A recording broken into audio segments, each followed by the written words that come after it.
이사야서 32장입니다. 이사야서 32장 1절 말씀과 2절 말씀만 보겠습니다. 이사야서 32장 1절 2절 말씀을 보겠습니다. 받들어 읽겠습니다. 보라, 한 왕이 의로 통치할 것이요 통치자들이 공의로 다스릴 것이라. 한 사람이 바람을 피하는 곳과 폭풍을 가리는 곳 같이 될 것이요 마른 땅에 흐르는 강 같고 피곤한 땅에 있는 큰 바위의 그림자 같을 것이니라. 자, 세 부류의 사람이 나오죠. 한 왕, 그 다음에 통치자들, 또 2절에 한 사람. 자, 오늘 말씀의 제목은 1절 말씀에 있는 대로 보라, 한 왕이 의로 통치할 것이요. 이 말씀을 근거로 말씀을 전하겠습니다. 보라, 한 왕이 의로 통치할 것이요. 이 왕은 누굽니까? 예수 그리스도시죠. 예수 그리스도십니다. 예수님이 다시 오신다는 약속은 모든 성경에서 가장 비중 있게 다루는 교리예요. 교리 중에 교리예요. 성경에서 거의 3분의 2가량을 예수 그리스도의 재림에 대한 교리로 채우고 있습니다. 만약 이런 상상은 정말 끔찍한데, 만약 우리 주님이 오시지 않다면 어떻게 될까요? 무엇보다 아직 이루어지지 않은 성경의 많은 약속 가운데 거의 대부분이 한갓 거짓말로 전락될 것이에요. 오시겠다고 친히 약속하셨던 그 주님 자신도 거짓말쟁이가 될 것입니다. 현재 주님의 오심을 간절히 기다리고 사는 우리 믿음 또한 헛것이 되고 말 것입니다. 자, 주님이 오시겠다고 한 그 약속을 우리가 어떻게 믿을 수 있을까요? 이미 이루어진 우리 주님의 동력녀 탄생, 그리고 그분의 죽으심, 그리고 부활과 승천을 통해서요, 우리는 주님이 다시 오신다는 사실을 확고히 확신할 수 있어요. 주님의 동력녀 탄생, 그분의 십자가의 죽으심, 그리고 부활과 승천, 그리고 재림의 교리까지 모두가 다 성경에서, 특히 구약의 선자들이 예언을 했어요. 무엇보다 바울 사도는 고린도전서 15장에서 이것에 대해서 아주 자세하게 강론을 했습니다. 자, 오늘 본문을 보시면 보라, 한 왕이 의로 통치할 것이요 통치자들이 공의로 다스릴 것이라고 했어요. 이 한 왕은 만왕의 왕, 만주의 주로 오실 우리 주 예수 그리스도예요. 통치자들은 예수님과 더불어 1000년간 통치할 사람들인데, 요한계시록 20장 말씀에 따르면 신약시대에 구원받은 우리 성도들이 예수님과 함께 1000년간 통치한다고 되어 있어요. 그리고 환난 성도들, 하나님의 계명에 복종했을 뿐만 아니라 예수 그리스도에 대한 믿음을 끝까지 견고하게 지켰던 그 환난 유대인 성도들까지도 예수님과 함께 1000년 동안 통치할 것이에요. 그 통치자들이 천년왕국 때 공의로 다스릴 것이라고 말하고 있습니다. 뿐만 아니라 예수님과 함께 이 통치자들이 2절 말씀을 보시면 바로 그 개개인이요, 바람을 피하는 곳과 폭풍을 가르는 곳 같이 될 것이라고 말씀하고 있어요. 마른 땅에 흐르는 강 같고 피곤한 땅에 있는 큰 바위의 그림자 같을 것이라고 말합니다.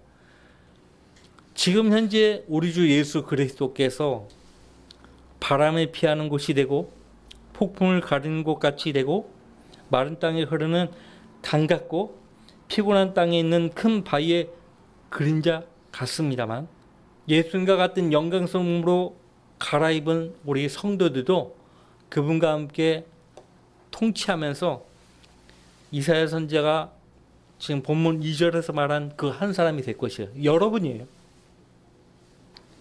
2절의 이 한 사람이 바로 여러분 개개인이에요. 개개인이 된다고. 자, 천년왕국 때, 자, 잘 모르시는 분들 계실 텐데, 천년왕국 때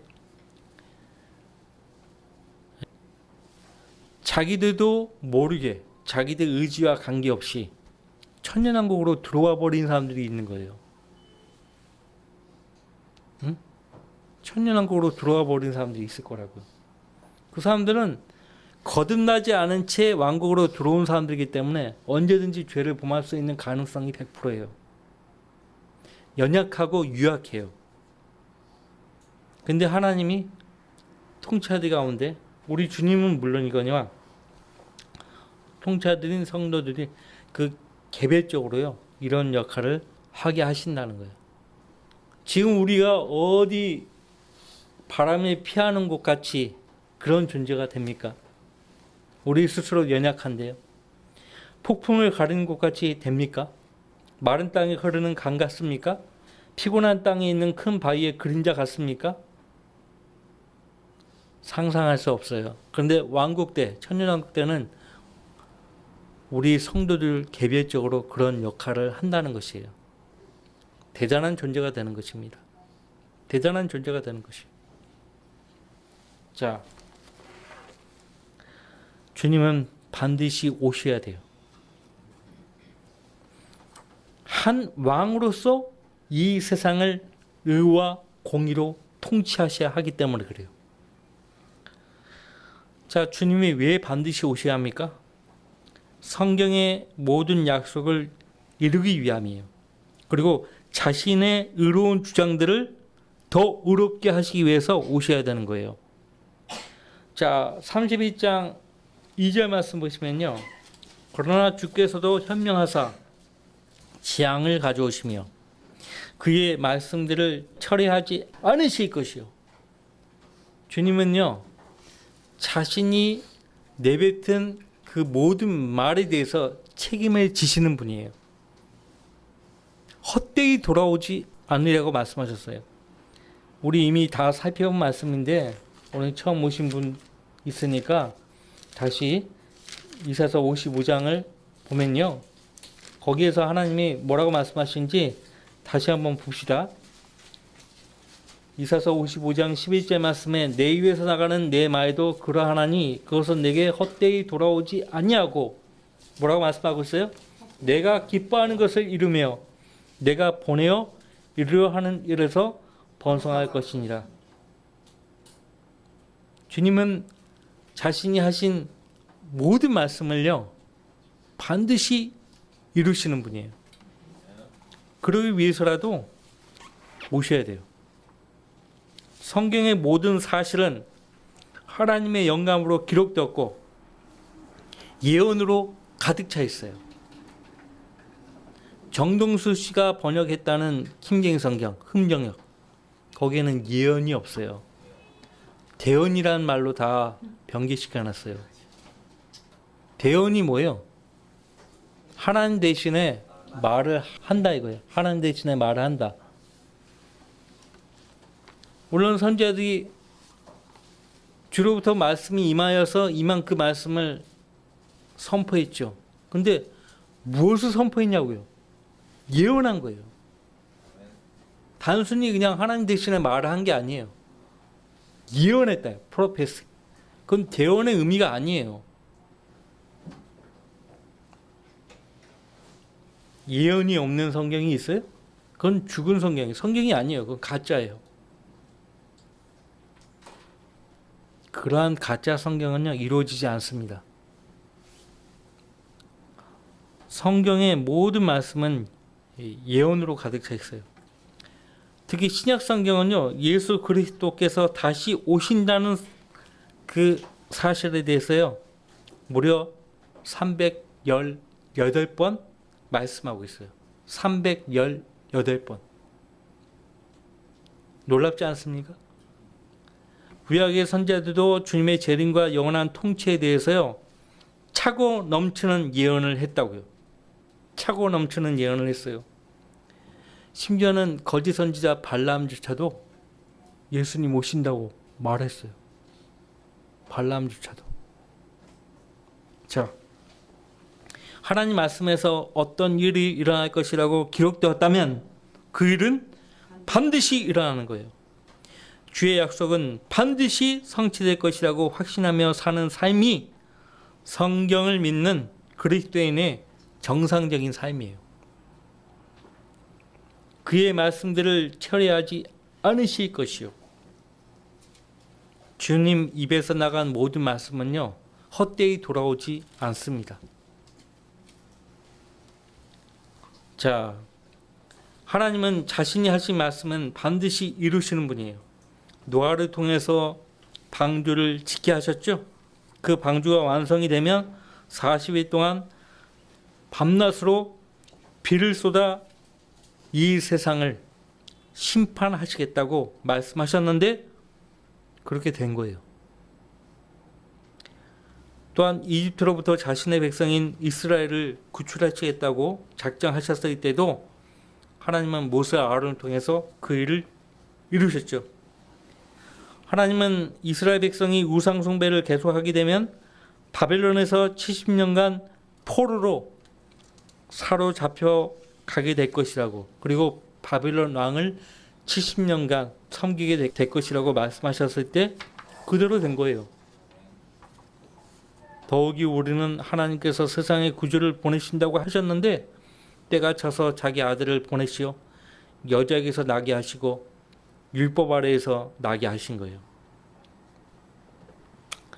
선지자 예레미야가 너희가 바벨론 왕을 섬기라 했을 때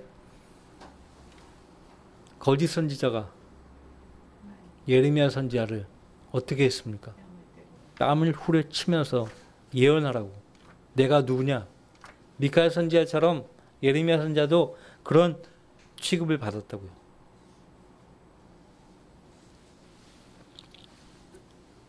우습게 여기는 거예요. 예레미야 선지자뿐이에요.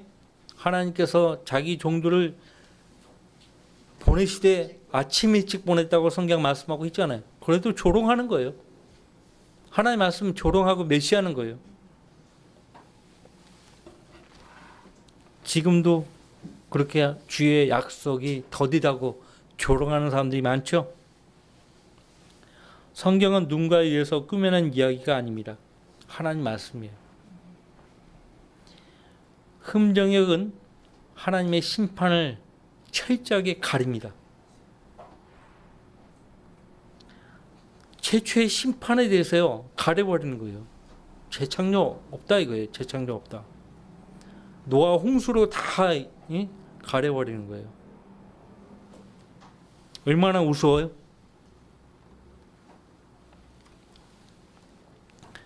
하나님은 자기 약속을 반드시 이루시는 분이에요. 그분이 몸을 입고 이 땅에 내려오셨을 때 하신 말씀을 들어보세요. 내가 율법이나 선지서를 폐기하러 온 줄로 생각하지 말라. 폐기하러 온 것이 아니라 이루려고 왔노라. 이루려고 왔노라.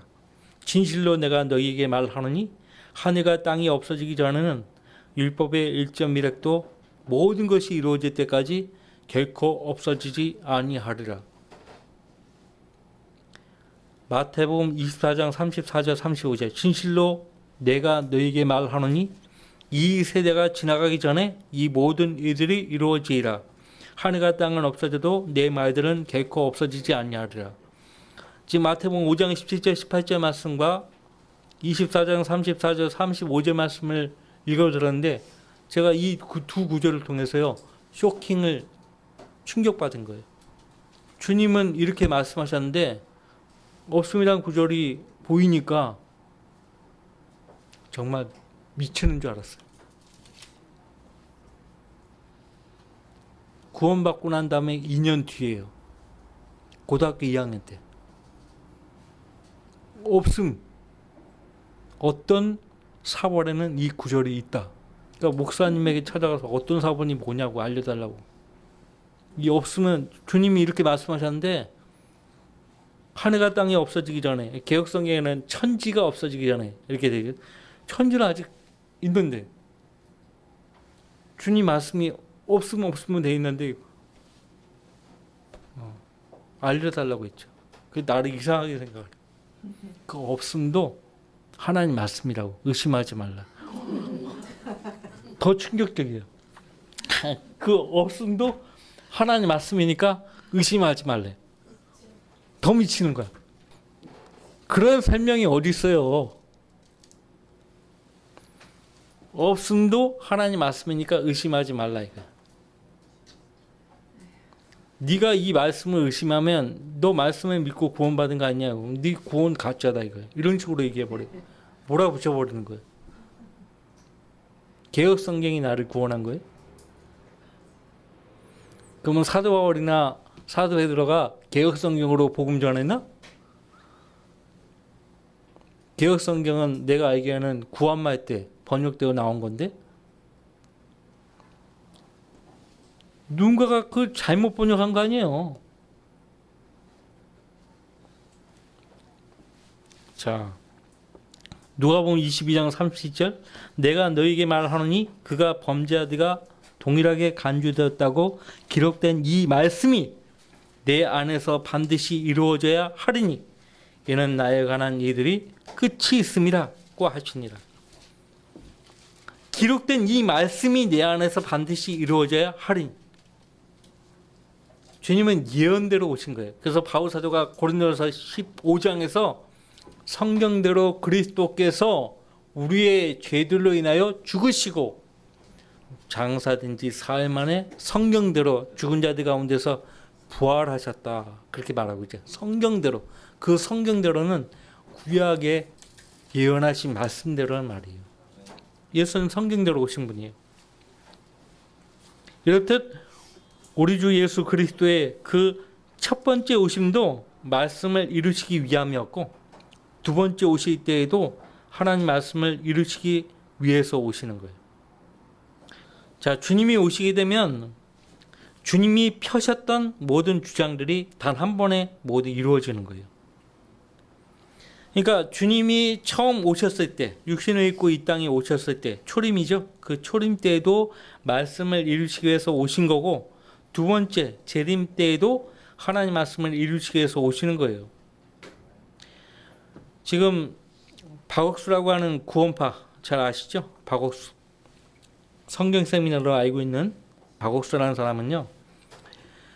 그 죄성을 받고 거듭나게 되면 모든 문제가 그것으로 다 해결된다. 이렇게 가르쳐요. 해결됩니까? 육신도 구원받는 거예요? 그것이야말로 거짓이에요. 예수 그리스도께서 다시 오셔야만 모든 문제가 해결되는 거예요. 초림 때 오신 분은 세상을 구원하기 위해서 오셨죠.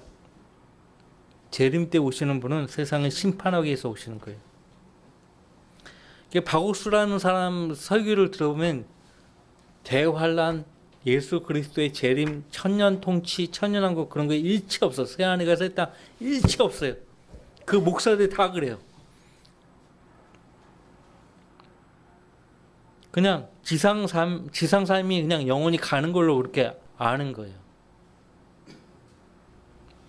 그러니까 주님은 교회를 위해서 오신다고만 말할 뿐이지 눈에 보이게 오실지 보이지 않게 오실지 그리스도인이 사는데 별 중요한 사안이 아니라고 그렇게 말을 해요. 그 사람은.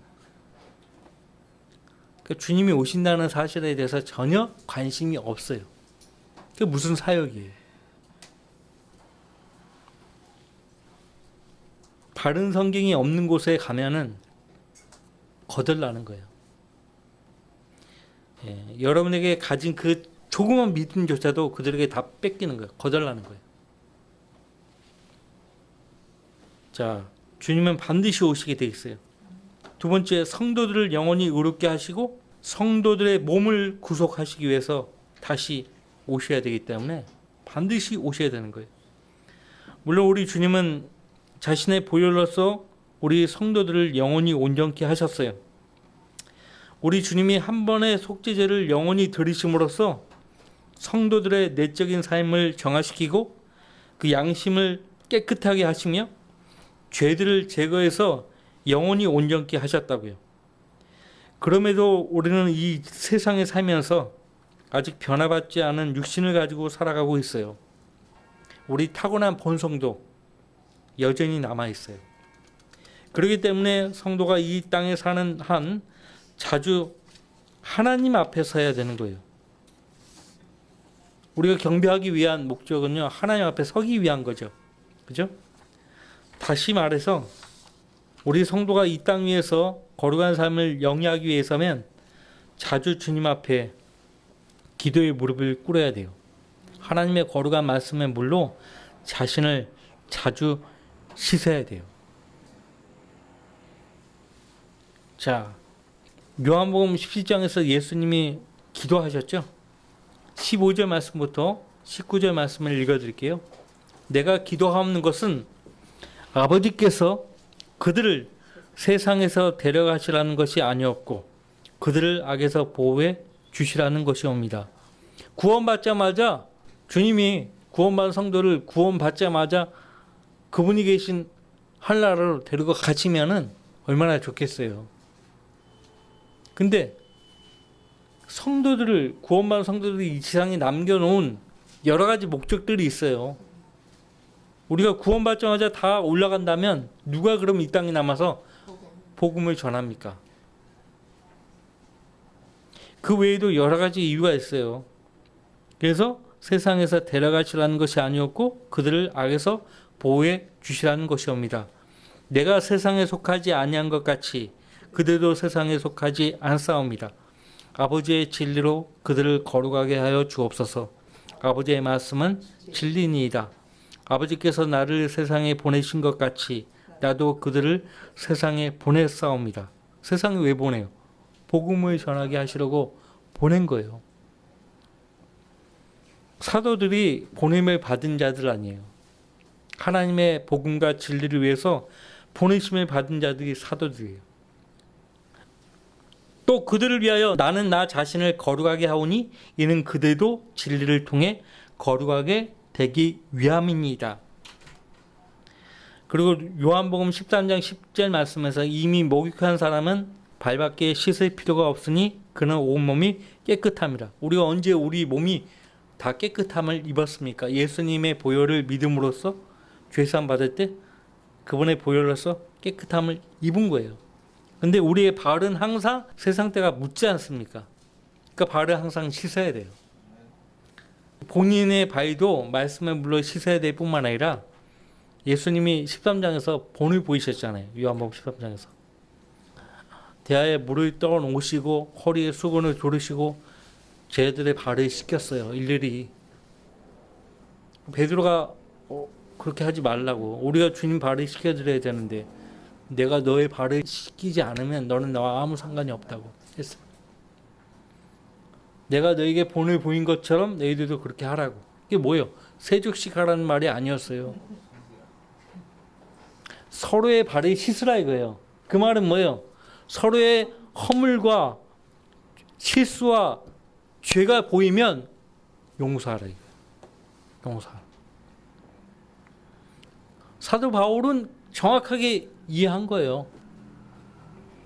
그래서 그 바울 서신 에베소서 골로새서에 얘기하잖아요. 서로의 잘못을 용서하라고. 우리가 주님께 용서 받았듯이 너희도 서로 잘못을 용서하라고 말씀하고 있잖아요. 아니야, 나는 용서할 수 없어. 도저히 용서가 안 돼. 그러면 그 성도는요, 마귀의 종이 되는 거예요. 용서해야 마땅한데도 용서하지 않는다면 그건 마귀의 종이에요. 자, 성경에서 온전하다, 완전하다고 하는 말씀은요, 죄와 전혀 무관한 말이에요. 항상 죄와 연관시키는데 아니에요. 하나님은 구원받은 죄인들을 보실 때요, 온전하다고 말씀하시는 거예요. 우리가 수요 기도회 때 솔로몬의 노래 공부하잖아요. 술렘 솔로몬 왕의 아내 피부 색깔이 검어요. 그러니까 예루살렘의 딸들이 흘겨보는 거예요. 내가 검다고 흘겨보지 말라고 했는데 흘겨보는 거예요. 자, 모세가 에티오피아 여인을 아내로 맞아들일 때 여러 사람들이 모세를 비난했어요. 비방했어요. 그때 하나님께서 어떻게 비난했던 비방했던 그 사람들을 어떻게 다루셨는가 민수기를 통해서 보셔요. 미리암부터 문둥병을 주셨잖아요. 자, 어쨌든 우리는 이 땅에 있는 동안 세상으로부터 때를 묻힐 수밖에 없어요. 그래서 에베소서 5장 26절 말씀 보시면요. 그분의 교회를 말씀에 의한 물로 씻어라고 했어요. 교회가 완벽하고 온전하다면 말씀에 의한 물로 씻을 필요가 있겠냐고요. 그리스도의 신부인 교회는 천상에 올라가 있는 것이 아니에요. 그리스도의 신부인 교회는 지상에 머물러 있기 때문에 언제든지 세상에 살면서 더러워질 수가 있는 거예요. 그래서 말씀에 의한 물로 씻으라고 말씀하시는 거예요. 우리 몸은 구속받지 않았어요. 그리스도 안에서 먼저 잠든 수많은 그리스도인들도 살아있는 우리 성도들이 바라는 한 가지 동일한 소망이 있다면 그것은 주님과 같은 영광스러운 몸으로 변화가 되는 거예요. 이렇게 변화가 되면 우리 성도 개개인이 천년왕국 때 예수님과 함께 통치하면서도 여기 선지자 이사야가 본문 2절에서 예언하고 있듯이 그 성도 한 사람 한 사람이 바람이 피하는 곳과 폭풍을 가리는 곳 같이 될 것이요 마른 땅에 흐르는 강 같고 피곤한 땅에 있는 큰 바위의 그림자 같을 것이니라. 우리 성도들이 이제 주님 오시면 그분과 함께 이 세상을 통치할 때 그런 사람처럼 만드시겠다는 거예요. 오늘 놀라운 말씀이에요. 대단한 말씀이에요. 우리 현재 그리스도의 신부예요. 영적으로. 대단한 지위입니다. 대단한 지위예요. 근데 그분의 성도들이 천년왕국 때 그분과 함께 통치하면서 바람에 피하는 곳이 되고 폭풍을 가리는 곳 같이 되고 마른 땅에 흐르는 강 같고 피곤한 땅에 있는 큰 바위의 그림자 같을 것이라고 말씀하고 있어요. 얼마나 의지가 되는 것입니까? 거듭나지 않은 세상 죄인들은요, 천년왕국 때 성도들의 도움을 받게 돼 있어요. 성도들의 도움을 받는 거예요. 미래의 우리의 모습이에요. 그러니까 함부로 하지 마세요. 함부로 살지 마세요. 사도 바울은요, 이렇게 말합니다. 뿐만 아니라 우리가 그때를 아노니 지금은 바로 잠에서 깨어나야 할 시간이로다. 이는 지금이 우리가 믿었던 때보다 우리의 구원이 더 가까워졌습니다. 이 로마서는 AD 60년경에 기록된 책이에요. 얼마나 많은 시간이 경과되었어요? 사도 베드로는 지금이 하나님의 집에서 심판을 받을 때가 다가왔다고 그렇게 말해요. 하나님의 집에서 먼저 심판을 받을 때가 다가왔다고. 우리 혼은 지옥의 형벌로부터 구원을 받았습니다. 이제 몸의 구속을 기다릴 차례가 된 것이에요.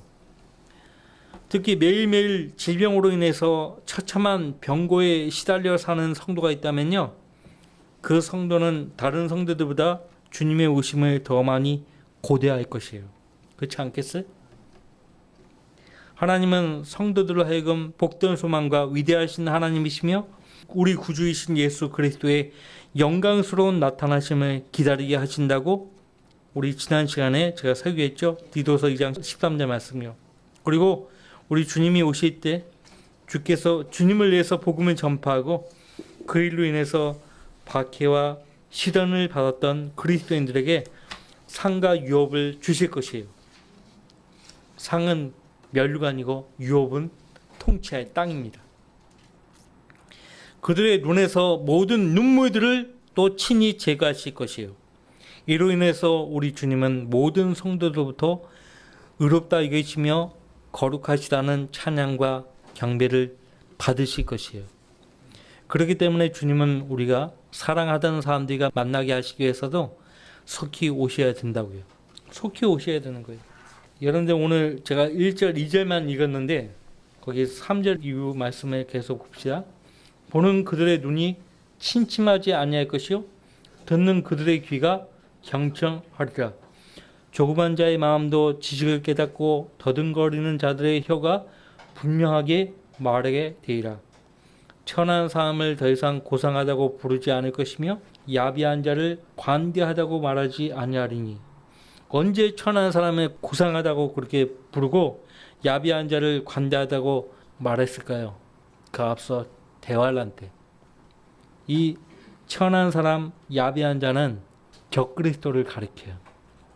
적그리스도 앞에서 온갖 아첨을 다해야 돼요. 그래야 죽지 않거든요. 근데 왕국 때는 그렇게 하지 않을 것이라고 말합니다. 왜? 그 천한 자, 그 야비한 자는 적그리스도인데 6절 말씀에 이런 천한 자는 비열하게 말하고 그의 마음은 죄악을 행하며 위선을 행하고 주를 거역하여 불경건함을 발설하며 줄인 자의 혼을 공허하게 하고 또 그는 목마른 자의 마시는 것을 못하게 할 것이기 때문이다. 계속 말하죠. 적그리스도에 대해서 7절 야비한 자의 기구들은 악하도다. 그는 악한 계획을 써서 궁핍한 자가 바르게 말할지라도 거짓말로 가난한 자를 멸망시키는도다. 궁핍한 자, 가난한 자는 야고보 사도가 말한 대로 환난을 통과하는 유대인 성도들을 가리킵니다. 짐승의 표를 거절하고 하나님의 부양만 받아야 되는데 그렇잖아요. 근데 적그리스도는 멸망시킨다 그렇게 말을 합니다. 8절 고상한 사람은 고상한 일들을 계획하나니 그가 고상한 일들로 인하여 서리라. 이 8절 말씀이 언제 이루어지는가? 천년왕국 때예요. 천년왕국 때는 고상한 사람이요 한 번 더 진정한 고상한 사람이 되는 거예요. 자, 대환란에 대해서 계속 이야기를 하고 있죠. 주님이 오시면요 사도행전 2장에서 사도 요한과 베드로가 요엘서 2장에 예언한 것을 언급합니다. 그 요엘서 2장의 그 예언이 여기 이사야서 32장 15절에 또 나옵니다. 그 영을 위로부터 우리에게 부어주실 때까지라.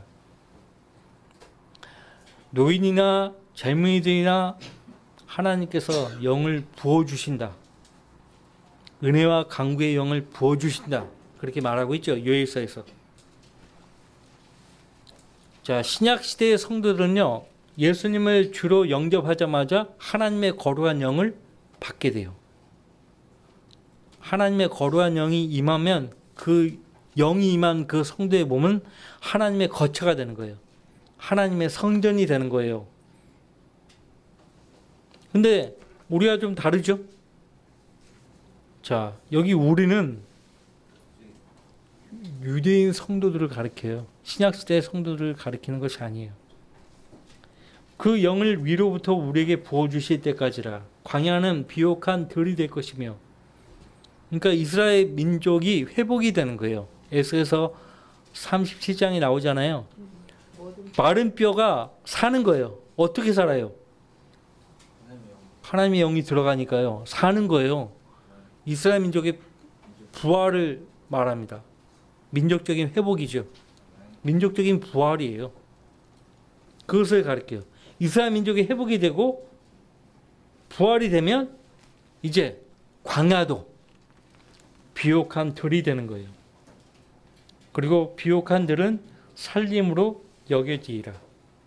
천년왕국 때는 지난번에도 얘기했지만 에덴 동산으로 돌아가는 거예요. 에덴 동산으로. 비옥한 들은 살림으로 여기지라. 그때 공의가 광야에 거하며 의가 비옥한 들에 남겼고 의의 행위는 화평이 되며 의의 효과는 영원한 평안과 보장이 되고 내 백성은 화평한 처소와 안전한 거처와 조용히 쉬는 곳에 거하리라. 그 살림에 우박이 내리면 그 성읍은 낮은 곳으로 낮아지리라. 모든 물가에 씨를 뿌리고 소와 나귀의 발길을 그곳으로 보내는 너희에게 복이 있도다. 35장에 가서 위대한 예언이 나오죠. 광야와 메마른 곳이 그들을 기뻐하고 사막이 기뻐하며 장미처럼 피리라. 그것이 무성하게 피어 기쁨과 노래로 즐거워할 것이요 레바논의 영광 곧 칼멜과 샤론의 아름다움이 그것에게 주어지리라. 그들이 주의 영광과 우리 하나님의 아름다움을 보리로다. 자, 5절 그때 소경의 눈이 뜨이며 기머거리의 귀가 뚫리리라. 그때 절름발이가 사슴처럼 뛰고 벙어리 혀는 노래하리라. 광야에는 물이 솟아나오며 사막에는 시내가 흐르리라. 바싹 마른 듯한 땅은 연못이 되며 가란 땅은 샘물을 내리라. 용들이 각자 눕는 처소에는 갈대 골프들로 잡초가 자라리라. 자, 예수님이 오셔야 이 모든 예언의 말씀이요 단 한순간에 이루어지는 거예요. 예수님 오시지 않으면 이런 일은 이루어질 수가 없어요. 자, 마지막으로 주님이 왜 다시 오셔야 하는가? 다윗의 보좌에 앉아 이 세상을 영원히 통치하시기 위해서 오셔야 돼요.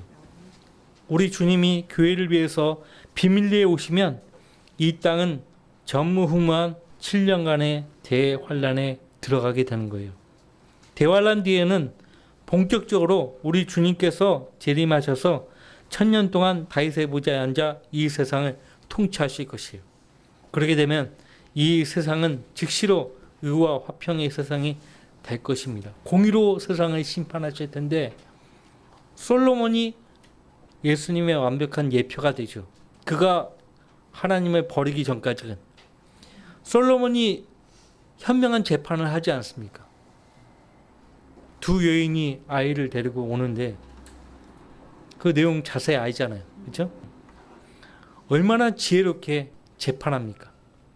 예수님 오시면요 어느 누구도 시비를 걸지 못할 만큼 완벽한 심판을 하실 것이에요.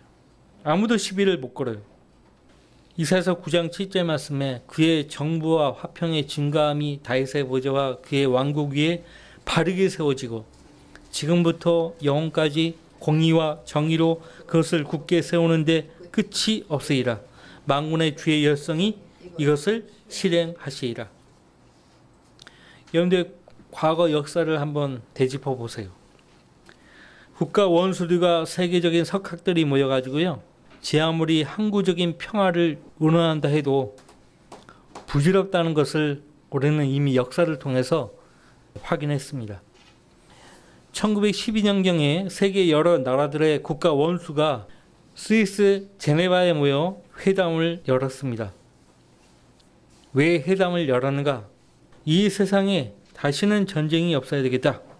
그래서 그들이 1912년 전쟁 영구 종식 선언을 선포했어요. 근데 그 선언을 하고 2년 뒤에 1914년에 1차 세계대전이 발발했어요. 어떻게 된 거예요? 4년 동안 수많은 사람들이 살상되었고 엄청난 돈이 전쟁을 위해서 그냥 공중으로 뿌려진 거예요. 그래서 이 1차 세계대전 끝난 뒤에요. 베르사유 조약이 체결되었다고 해요. 그러면서 그때 세계 지도자들이 한결같이요. 우리는 교훈을 배웠다고 그렇게 말을 했어요. 또 한 번 전쟁이 일어나게 되면 우리 문명은 멸망되고 말 것이다. 그렇게 말했어요. 그래서 국제연맹을 창설해서 평화로운 국가 스위스에 그 본부를 두자고 했어요. 지금 이후로부터 모든 사안들을 바로 이 국제연맹에서 해결할 것이다. 그렇게 선언했어요. 근데 1939년에 2차 세계대전이 발발했어요. 또 그들이 국제연합을 구성했어요. 국제연맹에서 국제연합으로. 그러나 그 조직이 있음에도 불구하고 세계는 지금까지 전쟁이 끊이지 않죠. 러시아 우크라이나 전쟁 아직도 끝나지 않았고, 이스라엘과 팔레스타인 간의 그 전쟁 아직도 끝나지 않았어요. 성경에 무지하면요, 이스라엘을 나쁘게 볼 수밖에 없어요. 인간의 죄악된 본성이 이 땅에 존재하는 한 이 땅의 전쟁은 결코 끝나지 않습니다. 우리 주님이 오셔야만 이 세상의 모든 전쟁이 끝나는 거예요. 정말 세상에 평화가 오기를 원한다면 주님 오셔야 된다고 기도하셔야 돼요. 이 민족이 대적하여 칼을 들어 올리지 아니할 것이며 다시는 전쟁을 배우지 아니하리라. 미카서 4장 3절의 말씀이죠. 이 말씀은 예수님이 재림하셔서 다윗의 보좌에 앉으실 때 성취되는 것이에요. 주님이 다윗의 보좌에 앉으시면 완전한 정부 조직이 세워질 것이고 결론적으로 마귀를 불못에 던지실 것이에요. 그들을 미혹하던 마귀가 불과 유황못에 던져지니 그곳에는 그 짐승과 거짓 선자도 있어 영원토록 밤낮 고통을 받으리라. 자기 죗값을 영원히 치러야 되는 거예요. 지금도 복음을 거절하면 그 대가 때문에요, 그 죄값을 지옥에 들어가서 치러야 되는 거예요. 매 순간 끊임없이 영웅토록 그 죄값을 치러야 되는 거예요. 죄값을 치러야 된다고 생각해 보세요. 자신 있냐고 물어보세요. 당신 그 죄값을 영원히 영웅토록 그 불못에서 이를 갈며 고통을 치러야 되는데 자신 있냐고, 감당할 수 있겠냐고. 결론적으로 우리 주님이 오신다는 약속은 반드시 실현될 것이고 이 약속은 의의 소망이요 복된 소망이에요. 유대인들은 예수님께서 재림하시기 전까지 그 어떤 정책과 폭력으로도 아브라함에게 주신 약속의 땅에 정착할 수가 없어요.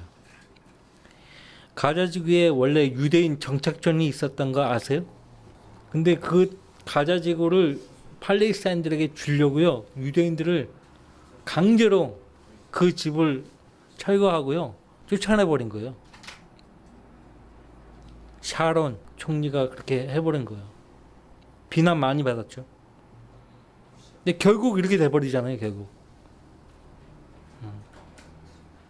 주님은 성경의 마지막 장에서 3번이나 오시겠다고 거듭 약속하셨어요. 보라, 내가 속히 오리라. 이 책의 예언의 말씀들을 지키는 자는 복이 있도다.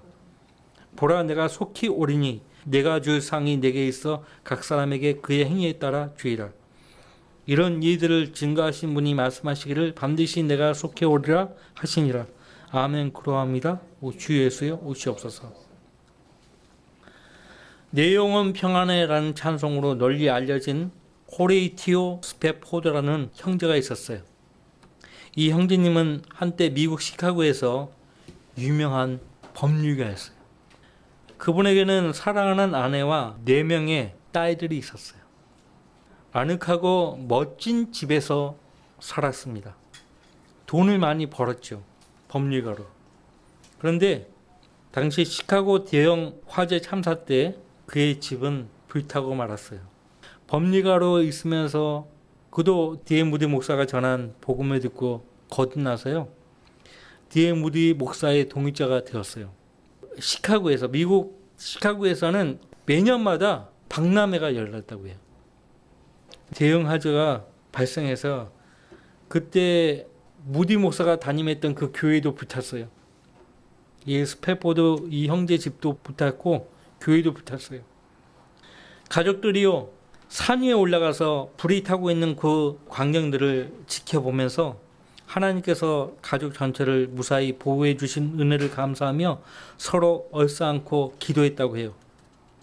그리고 앞으로 모든 미래를 하나님께 의탁하겠다고 합니다. 마침내 하나님은 기도에 응답하셨어요. 하나님은 스페포드가 시카고에서 다시 자립할 때까지 그 가족이 유럽에 가서 살 수 있을 만한 돈을 보내주신 거예요.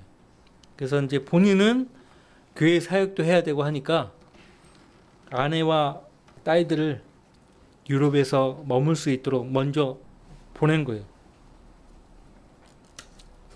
근데요, 그 가족이요, 탄 배가 대서양 항복판에서 침몰을 하게 된 거예요. 스패포드 부인이 배 갑판 위에서 4명의 자녀들을 껴안고 무릎을 꿇고 하나님께 기도를 했어요. 그 사이에 배가 두 동강이 났고 사랑하는 4명의 딸 모두가 바다에 빠져서 실종이 되었어요. 간신히 그 스패포드 부인만 널판지 하나를 겨우 붙잡고 구명정에 올라탈 수 있었다고 해요. 딸들은 다 잃어버렸어요. 그리고 부인이 해안에 도착해서 남편에게 전화를 걸어 한 말은 자기 혼자만 살았다고, 그 한마디 뿐이었다고 합니다. 얼마나 가슴이 찢어질까요? 다 어린 자녀예요. 어린 딸들. 이 스패포드 형제가 그 소식을 듣고요, 고개를 떨군 채 주님의 뜻이 이루어지기만을 기도했다고 해요. 그리고 그 자리에서 이 찬송시가 생각이 났던 거예요. 내 길에 평화 강같이 흐를 때, 슬픔이 바다같이 설레일 때, 어떤 운명이 와도 주님 내게 가르치시네. 자유되었도다. 내 혼이 자유되었도다. 이해할 수 있어요? 구원받은 성도만이 이해할 수 있어요. 구원받지 못한 사람들은 도저히 납득을 못해요. 어떻게 딸들을 다 잃어버렸는데 자유되었다. 내 혼이 자유되었도다. 이런 말을 할 수 있을까? 어떤 운명이 다가와도 주님 내게 가르치시네. 자유되었도다. 내 혼이 자유되었도다. 그래서 우리가 부르는 이 찬송가, 내 영혼 평안에 427장, 이 찬송가가 태어난 거예요. 여기에 더 가사를 붙여가지고 찬송가가 이 세상에 태어난 겁니다. 모든 것을 잃어버릴 수 있어요. 심지어는 내 목숨조차도 잃어버릴 수 있어요. 그러나 무엇만큼은 잃어버리지 않은 거예요. 내 혼, 그리고 주님이 나에게 값없이 주신 영원한 생명이에요. 그리고 딸들을 잊어버렸다 해도 이 세상에서만 잊어버린 거지, 다시 만나는 거예요. 주님 앞에서 다시 만나는 거예요. 그러니까 주님 안에서 힘을 얻는 거죠. 위로와 격려를 얻게 되는 거예요. 다시 못 만난다 할 것 같으면요, 얼마나 삶 자체가 비참하겠습니까? 자, 다 같이 기도합시다.